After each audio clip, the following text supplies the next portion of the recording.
ആൻഡമാൻ ദ്വീപിന് സമീപം കപ്പലിൽ കുടുങ്ങിയ അമേരിക്കൻ പൗരന്മാരെ രക്ഷിച്ച് കോസ്റ്റ് ഗാർഡ്. ICJ രാജ്വീറിലാണ് രക്ഷാദൌത്യം നടത്തിയത്. ചെന്നൈയിലെ US കോൺസുലേറ്റിന്റെ സന്ദേശത്തെ തുടർന്നായിരുന്നു ഇടപെടൽ.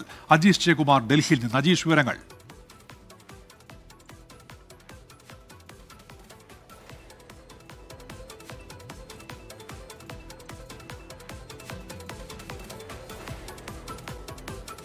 ആൻഡമാൻ ദ്വീപിന് സമീപമാണ് കപ്പലിൽ കുടുങ്ങിയ അമേരിക്കൻ പൗരന്മാരെ കോസ്റ്റ് ഗാർഡ് എത്തി രക്ഷിച്ചത്. ICJ രാജ്വീറിലാണ് ഈ രക്ഷാദൌത്യം നടത്തിയത്.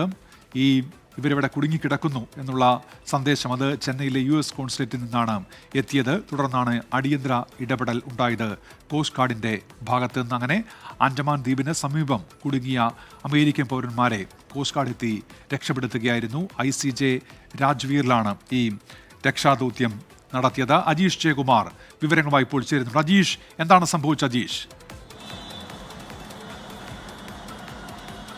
ഉന്മേഷ്, ഇന്നലെ 11:57 പോർട്ട് ബ്ലെയറിലെ MRCC പോർട്ടിന് ഇത്തരത്തിലൊരു സന്ദേശം കിട്ടുന്നത്. അമേരിക്കൻ പതാകയേന്തിയ സീ ഏഞ്ചൽ എന്ന് പറയുന്ന ഒരു ചെറു കപ്പൽ അത് കുടുങ്ങി, അതിൽ 2 അമേരിക്കൻ പൗരന്മാർ തകർന്ന് കുടുങ്ങിക്കിടക്കുന്നു എന്ന വിവരമാണ് കിട്ടിയത്. ഉടൻ തന്നെ ഈ കോസ്റ്റ് ഗാർഡിന്റെ കപ്പൽ അതിന്റെ രക്ഷാദൌത്യവുമായി അങ്ങോട്ടേക്ക് പുറപ്പെടുകയായിരുന്നു. കടൽ വളരെയധികം പ്രക്ഷുബ്ധമായിരുന്നു. അതുകൊണ്ട് തന്നെ രക്ഷാദൌത്യം ഏറെ പണിപ്പെട്ടാണ് കോസ്റ്റ് ഗാർഡ് നടത്തിയത്. കോസ്റ്റ് ഗാർഡിന്റെ രാജ്വീർ എന്ന കപ്പലാണ് ഈ രക്ഷാദൌത്യത്തിനായി എത്തിയത്. അതിനുശേഷം വൈകിട്ട് 5:30 ഈ കപ്പലിൽ ഈ അമേരിക്കൻ പൗരന്മാരുമായി കമ്മ്യൂണിക്കേഷൻ അത് പുനഃസ്ഥാപിക്കാൻ സാധിച്ചു. അവരെ രക്ഷപ്പെടുത്തുകയും ചെയ്തു. അതിനുശേഷം ഈ തകർന്ന ഈ ചെറു കപ്പൽ അത് കെട്ടിവലിച്ച് ഇന്ന് രാവിലെ 8 മണിയോടെ പോർട്ട് ബ്ലെയറിൽ തന്നെ എത്തിക്കുകയും ചെയ്തു. എന്തായാലും 2 അമേരിക്കൻ പൗരന്മാരും സുരക്ഷിതരാണ്. കപ്പലും തിരികെ കരയിലേക്ക് എത്തിച്ചിട്ടുണ്ട്.